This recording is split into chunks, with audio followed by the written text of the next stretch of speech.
राधे राधे। मैं पंडित देवेंद्र शुक्ला आपका आपके चैनल श्री एस्ट्रो ज्ञान मार्ग में आपका खूब स्वागत करता हूं। कुंभ राशि 2 दिन 30-31 मिठाई बांटेंगे, तरक्की ही तरक्की, कुछ सावधानियां। संपूर्ण जानकारी सरल शब्दों में, सरल भाषा में, सरल उपाय के साथ आपसे निवेदन है, प्रार्थना। आपने लाखों उपाय किया, एक उपाय मैं भी बताता हूं, करेंगे तो हो सकता है लाभ हो। लाभ हुआ तो आपके जीवन की दिशा और दशा बदल जाएगी। हमसे जुड़ जाइए, आप अपडेट रहेंगे। जुड़ने के लिए हमारे चैनल को सब्सक्राइब कर लीजिए। आपका एक पैसे का खर्च नहीं, छोटा छोटा उपाय बताता हूं, उपाय को करते चलें, हो सकता है लाभ हो जाए। कुंभ राशि, ग्रहों की जो स्थिति है, आपके पहले घर में शनि, आपके दूसरे घर में राहु शुक्र, आपके चौथे घर में गुरु, आपके 5वें घर में मंगल, आपके 8वें घर में केतु, आपके 12वें घर में सूर्य और बुध बैठे हुए हैं। ग्रहों का जो परिवर्तन है, ग्रहों की जो स्थिति है, आपके पक्ष में है, आपके फेवर में है।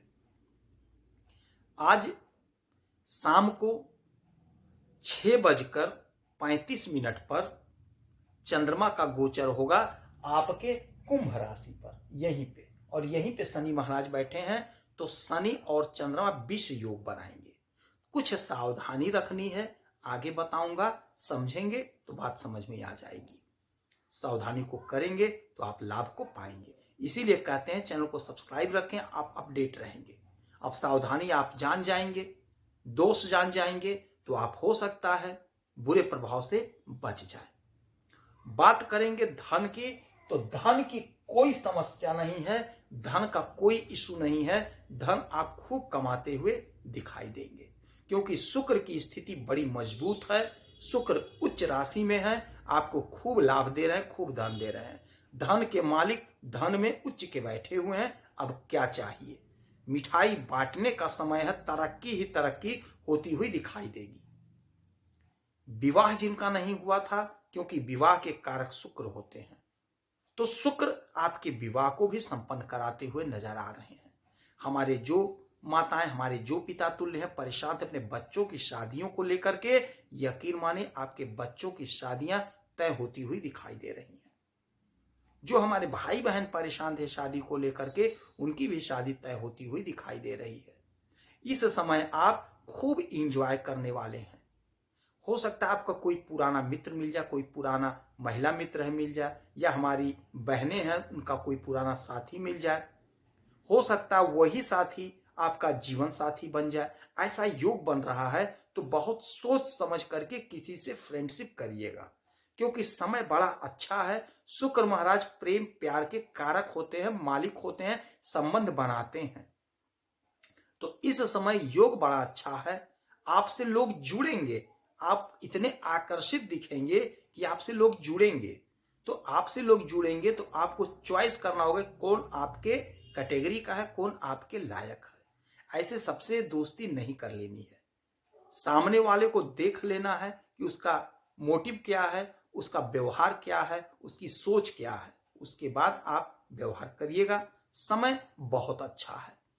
शुक्र आपको धन दे रहे हैं, आपको मान सम्मान पद प्रतिष्ठा दे रहे हैं। यदि आप राजनीति के क्षेत्र से हैं तो यकीन मानिए आपको खूब लाभ होता हुआ दिखाई दे रहा है। यदि आप खेल जगत से जुड़े हैं तो आपको खूब लाभ हो रहा है। फिल्मी दुनिया से जुड़े हैं तो आपको खूब लाभ हो रहा है। यदि आप ब्यूटी प्रोडक्ट का काम कर रहे हैं, ब्यूटी पार्लर चला रहे हैं, तो आपको खूब लाभ होता हुआ दिखाई दे रहा है। यदि आप खेती का काम कर रहे हैं, खेल जगत से जुड़े हैं, तो दोनों लोगों को लाभ मिल रहा है। किसान भाइयों को भी और खेल जगत से जो लोग जुड़े हैं उन्हें भी। आपको सुख तो खूब मिल रहा है। देवगुरु बृहस्पति बैठे हैं सुख के घर में, और इनकी 7वीं दृष्टि आपके कर्म पर, तो आपका कर्म जागृत हो रहा है। आपको जो भी आपने कर्म किया है, पहले किया है या अभी कर रहे हैं, आपके कर्म का आपको फल मिलता हुआ दिखाई देगा। आपका जो सपना था, आपका सपना साकार होता हुआ दिखाई दे रहा है।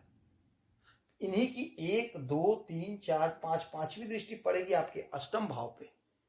तो यदि कोई बाधा था, कोई अड़चन था, तो वह बाधा अड़चन दूर होता हुआ दिखाई दे रहा है।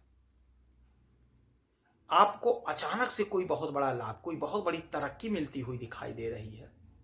शुक्र और देवगुरु बृहस्पति आपके फेवर में है, तो आपका मान सम्मान पद कद बढ़ता हुआ स्पष्ट रूप से दिखाई दे रहा है। सम्मान आपका बढ़ रहा, सम्मान आपको मिल रहा है। यही वह समय है जब आप कहीं ना कहीं नौकरी पा जाएंगे। यही वह समय है जब आप कोई ना कोई बिजनेस स्टार्ट कर देंगे। यदि आप बेरोजगार हैं, कोई नौकरी खोज रहे हैं, कोई धंधा खोज रहे हैं, तो यकीन मानिए आपको लाभ होता हुआ दिखाई दे रहा है। यह जो ग्रहों का परिवर्तन हुआ है, ग्रहों का गोचर हुआ है, इसका आपके जीवन पर 100% अच्छा प्रभाव पड़ता हुआ दिखाई दे रहा है। इस समय का, इस अवसर का पूरा पूरा लाभ उठा लीजिए। लाभ उठाने के लिए आपको परिश्रम करना होगा, आपको मेहनत करना होगा। आपके अनंत इच्छाओं की पूर्ति हो रही है। आपने बहुत खोया है, आपने बहुत तपस्या करी है, किंतु फल नहीं मिला है। अब ग्रहों की जो स्थिति बन रही है वह सारा का सारा आपके फेवर में बन रही है। कोशिश करिए, प्रयास करिए, लाभ अर्जित कर लीजिए। बात करेंगे चंद्रमा की और शनि की, जो आपके पहले ही घर में बन रहा है। यह बन रहा है विष योग। तो विष योग में हमें क्रोध से बचना होगा। इसीलिए कहते हैं हमसे जुड़े रहेंगे तो आप अपडेट रहेंगे। चैनल को सब्सक्राइब रखिए, आप पहले से जान गए। आपको क्रोधित नहीं होना, वाणी पर संयम रखना है, खान पान पर संयम रखना है। कितने दिन? 2 सवा 2 दिन तक। चंद्रमा 2 से सवा 2 दिन तक एक घर में एक राशि पे रहते हैं। तो 2 दिन तक आप क्रोध से थोड़ा बचेंगे। क्रोध तो वैसे हमें कभी नहीं करना चाहिए। वाणी पर संयम हमें हमेशा रखना चाहिए। कोई नई बात तो नहीं है, तो यह काम आप कर सकते हैं। इस काम को आपको जरूर और जीवन पर्यंत करना चाहिए। किसी को कोई भी अपशब्द मत बोलिए, तो आपका किसी से लड़ाई झगड़ा ही नहीं होगा। दाम्पत्य जीवन मधुर रहेगा, परिवार में मधुरता रहेगी, समाज में मधुरता रहेगी। जहां आप ड्यूटी कर रहे हैं, जो आप काम कर रहे हैं, वहां पे मधुरता रहेगी। तो वाणी पर संयम रखना है और क्रोध से बचना है। किसी से लड़ाई झगड़ा नहीं करना, किसी के फटी में टांग नहीं लड़ाना है, पंगा नहीं लेना है। खान पान पर थोड़ा ध्यान रखिएगा, स्वास्थ्य का थोड़ा ध्यान रखिएगा। कोई बड़ा इशू नहीं है। इस समय में 1 लोटा जल भोलेनाथ को जरूर चढ़ा दीजिएगा। पीपल वृक्ष के नीचे सरसों का तेल का दीपक जलाइएगा। हो सकता है आपको लाभ हो। यदि आपकी कोई समस्या है, परेशानी है, तो आप इसी वीडियो में डिटेल करें। आपकी कुंडली का विश्लेषण करूंगा, समीक्षा करूंगा। कोई एक प्रश्न पूछिएगा, सटीक और सरल उपाय बताऊंगा, करेंगे तो हो सकता है लाभ हो। आप खुश रहें, हैप्पी रहें, यही हनुमान जी से हमारी प्रार्थना है। जय श्री राधे।